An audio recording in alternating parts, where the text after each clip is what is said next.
We have four main building blocks we can work with as an artist.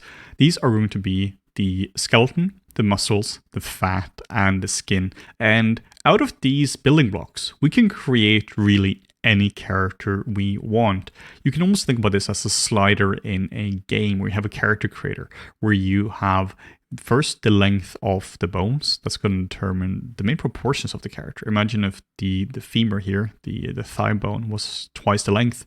The character would now be a lot taller. What if the spine was half the length? The character would be a lot shorter. What if the muscles were absolutely tiny? It would look like a pretty scrawny character. What if they were giant? Well, it would look more like a hulking figure.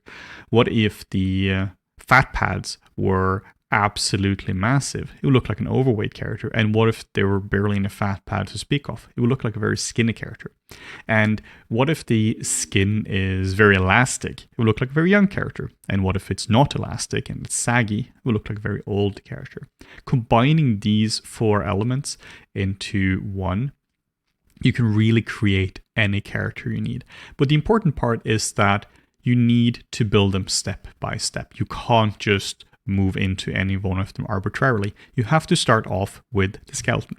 Then you have to create the muscles. Then you have to create the fat pads. And then you have to create the skin. And this is going to be the recipe that we're going to be using for really the whole course going forward, particularly when we are creating a character at the end as well. I really can't stress how important this series of steps is. Starting off from the skeleton, getting that right first. Then we get the muscles, and then we get the fat, and then finally we get the skin.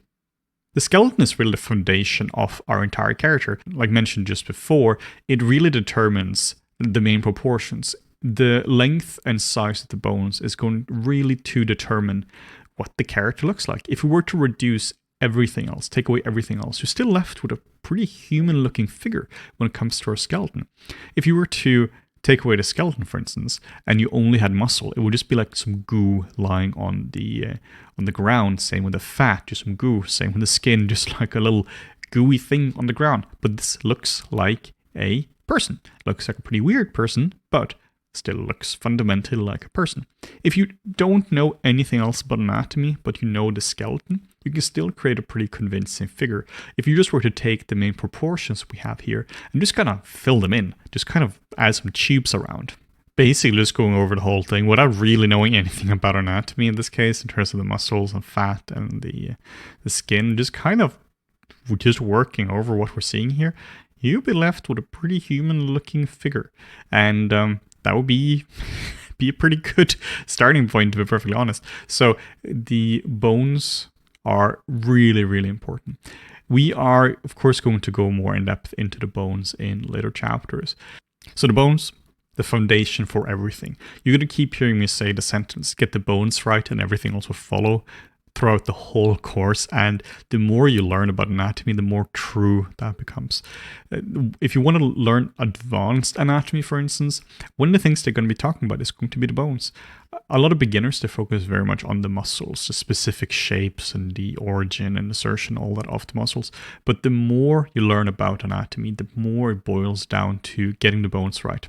The bones are also very much the foundation of the balance of the character, and in terms of the pose. If you're doing any kind of animation, you really need to understand the skeleton.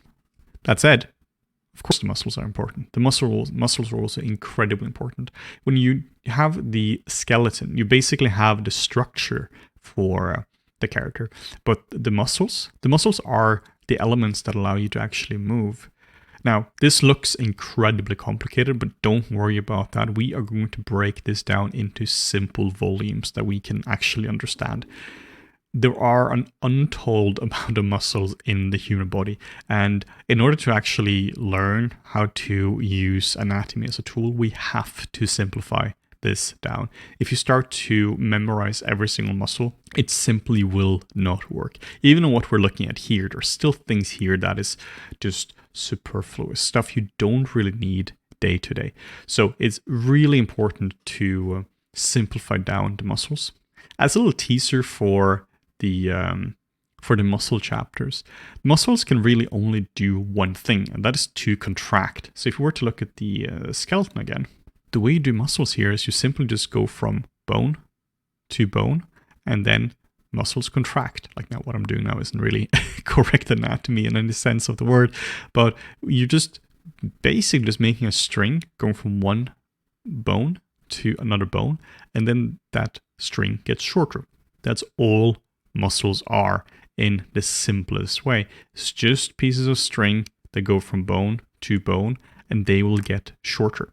I find this to be a very useful way of thinking about it, because whenever you're creating a character in terms of you want the motion to work, it's when you can think about this as almost like you've made a cardboard robot or something like that, and now you need it to move. So we have the main pieces would be of this cardboard robot would be the bones, and now you need to move stuff around. You just take pieces of string from parts of this cardboard robot and you just place them in other places, and from one piece of cardboard to the other one. And if this string gets shorter, you have movement, and that is muscles. Then we have fat. Fat is also an incredibly important part of the whole process. Without fat, your characters will look incredibly unnatural. And we're not even talking about somebody being overweight or underweight. Everyone is going to have fat to some degree, even like a quote unquote normal looking person. They still going to have a lot of fat. And fat is one of the things that softens off the muscles. Fat is on top of the muscles, and the muscles are again on top of the bones. And it's just going to soften off the whole character. Particularly for the face, the fat is incredibly important. I mean, you can't really see it too well here, but it looks very ghoulish. And once you start to add the fat pads onto the face, everything becomes a lot more natural right away. And then finally, we have skin. Skin is the final layer of our little formula, and essentially just wraps around the whole character. The way I like to think about skin is that skin either goes from being very elastic here to not elastic here.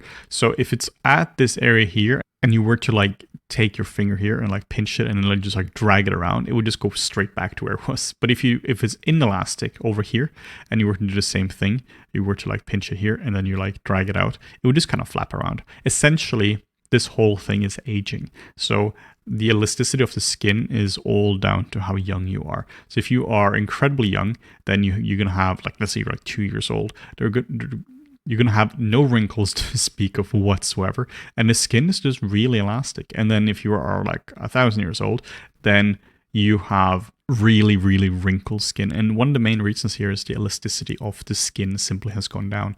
So this is one of the sliders you can just drag around just to make the character feel younger or feel older.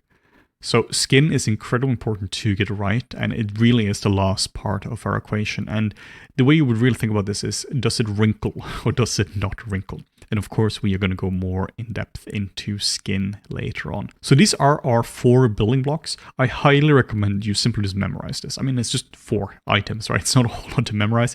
But when it comes to drawing or sculpting your characters, creating the character in this order is going to transform how it looks. First, you start with skeleton, get the bones right, and everything else will follow. Then you do the muscles. Without the skeleton, you literally can't do the muscles. Then on top of that, we're adding the fat pads. And then on top of that, again, we're wrapping skin over the whole character.